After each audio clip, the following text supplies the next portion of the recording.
نبی پاک صلی اللہ علیہ وسلم نے فرمایا مسلمان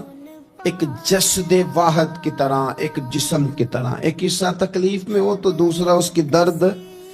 محسوس کرتا ہے۔ انسان کے وجود کے اندر سب سے قیمتی اس کا دماغ ہوتا ہے، اسی سے سوچتا ہے، اسی سے وہ عمل کرتا ہے، اسی سے منصوبہ بندی کرتا ہے، اسی سے وہ مومن ہوتا ہے، اسی سے معاذ اللہ کافر ہوتا ہے۔ اور وجود کے اندر جس کو درجے کے لحاظ سے بولنے میں بعض اوقات کم درجہ سمجھا جاتا ہے وہ پیر ہوتے ہیں۔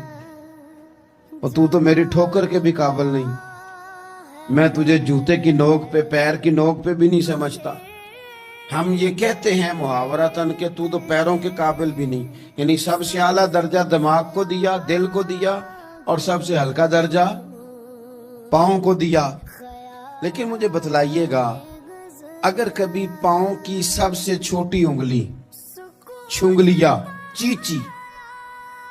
اس پہ اگر کبھی زخم لگ جائے تو جسم کا سب سے اعلیٰ حصہ دماغ ہے،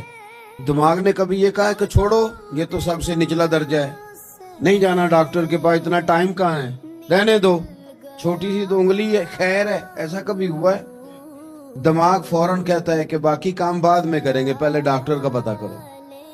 اس کو مرہم پٹی کراؤ، کیونکہ اسے پتہ ہے کہ اگر یہاں درد رہی تو باقی جسم میں بھی درد رہے گی۔ اور یہ بھی پتہ ہے دماغ کو کہ اگر میں نے یہاں علاج نہ کرایا انگلی کا تو کہیں پیر بھی سارا زخمی نہ ہو جائے، اور اگر پیر کا علاج نہ کرایا تو ٹانگیں اور باقی وجود تک بھی زخم نہ آ جائے۔ لہذا دماغ جلدی فیصلہ کرتا ہے، ٹیسٹ کرانے کا، چیک اپ کرانے کا، دوائی لینے کا، مرہم پٹی کا۔ اور میرے بھائی، مسلمان ایک وجود کی طرح ہیں۔ یہ تو ہو سکتا ہے کچھ مسلمان ملک غریب ہوں اور کچھ کے پاس تیل کے کنویں ہوں، کچھ کے پاس سونے کے پہاڑ ہوں،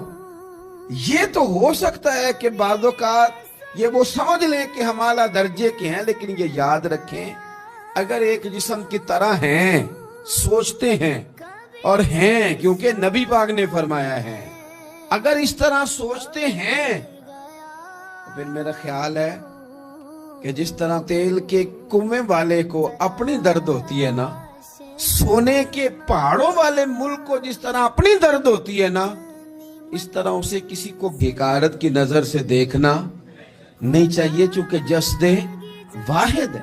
اور جسد واحد میں اگر کوئی درجہ بڑا بھی رکھتا ہو کہ جناب ہمارے پاس ایک بڑی جگہ ہے، متبرک جگہ ہے، ہم بڑے ہیں، تو آپ بڑے ہیں،